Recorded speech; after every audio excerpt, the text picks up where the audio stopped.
안녕하세요. 오늘은 사사기 9장의 말씀을 가지고 내 인생의 진정한 왕은 누구입니까? 이런 주제로 함께 은혜를 나누죠. 8장을 우리가 자세히 나누진 않았지만 그 8장에 보면 기드온이 전쟁에 이긴 후에 왕이 되어달라는 백성들의 간절한 요청을 거절하면서 단지 승전의 기념으로 금으로 만든 제사장의 옷, 에봇을 만들겠다고 요청을 합니다. 이 금 에봇은 단순히 전쟁의 승전에 대한 기념품이었지만 나중에 이것이 기드온과 그 자손들 이스라엘 백성이 우상으로 섬기는 올무가 되고 말죠. 아마도 기드온의 마음속에는 내가 감히 하나님 대신 어떻게 왕이 되겠나 이런 생각은 했지만 자신의 마음속에 어쩌면 그 업적과 공로를 자랑하고 싶은 조그만 욕심이 있었는지 모르겠습니다.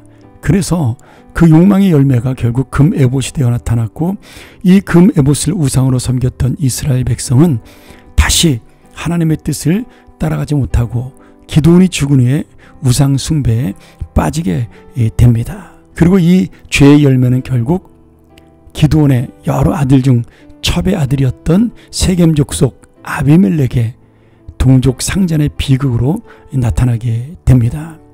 아비멜렉과 세겜 사람들은 기드온을 통해서 얻었던 은혜를 잊어버리고 이 세겜 사람들은 자기의 족속인 아비멜렉을 왕으로 세우기 위해서 아비멜렉은 자신이 왕이 되기 위해서 기드온의 다른 아들 70명을 모두 죽이는 일을 서슴지 않게 하게 됩니다.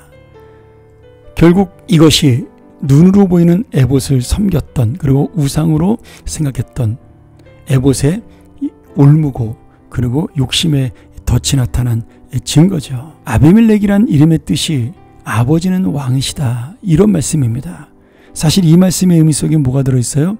기드온이 왕이었고 기드온의 아들인 내가 왕이 되어야 한다라는 그 마음을 간접적으로 표현하고 있는 겁니다. 우리가 사사기 초반에 배웠지만 사사기 17장 6절과 21장 25절에 사사기의 주제가 그때 이스라엘의 왕이 없으므로 사람마다 자기 소견에 옳은 대로 행하였다. 이 말씀이라고 제가 말씀을 드렸죠. 지금 내 생각, 내 욕심이 왕이 될 때 지금 우리는 범죄할 수밖에 없습니다. 한번 여러분 생각해 보세요. 하나님이 왕이 되면 정말 좋은 인생인데 왜 그것을 사람들은 거부할까요? 하나님이 왕이 되면 하나님의 뜻을 따르는 것이죠. 그러니 내가 원하는 것을 포기하는 것, 내가 가지고 싶은 것을 취하는 것, 하나님이 원하는 것이 아니라 내가 원하는 대로 살기 위해서 하나님이 왕이 되는 것을 거부할 수밖에 없는 겁니다. 여러분 욕심을 마음에 품는 것 자체가 나쁜 것도 있지만 더 나쁜 것은 그 욕심이 나를 죄로 이끄는 거죠. 그것이 바로 선악과에 대한 욕심으로 따먹은 아담과 하와의 죄입니다. 지금 아비멜렉도 누구나 다 왕되는 것을 원하는 것처럼 그런 욕망을 가지고 있었어요. 그런데 그 욕망이 사탄이 들어가 그의 마음을 사로잡았을 때 그는 그 욕망을 채우기 위해 자기의 형제 70명을 죽이는 악한 짓을 저지르게 된 것입니다. 사탄이 바로 이런 존재예요. 우리 인간의 연약함을 너무나 잘 알고 있는 거죠. 그래서 우리가 죄를 짓게 하기 위해 먼저 그 사람들의 마음속에 욕망을 집어넣습니다. 그리고 사람에게 그 욕심과 욕망이 들어갈 때 그는 유혹하죠. 이것을 이루기 위해 네가 이런 행동을 해도 괜찮다. 이런 행동을 할 수밖에 없다라고 계속해서 우리를 유혹합니다. 결국 그 유혹에 넘어간 자는 그 욕심의 행동을 하게 되는 것입니다. 아비멜렉도 사탄이 넣어준 왕이 되려는 욕망에 사로잡혀 결국 행동으로 자기 형제 70명을 죽이는 악한 일을 저지르게 됩니다. 여러분 우리가 절대로 오해하시면 안 돼요.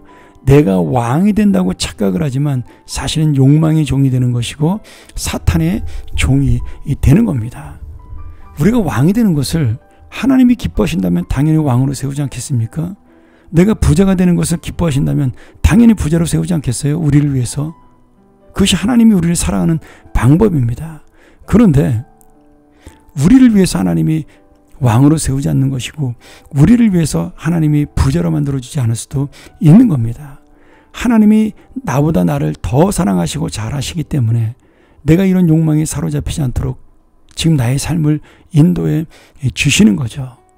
우리가 이것을 깨닫는 자만이 하나님이 이끄시는, 하나님이 인도하는, 하나님이 왕이 되어 우리를 통치하는 그 삶에 순종하고 믿음으로 따라갈 수가 있는 것입니다.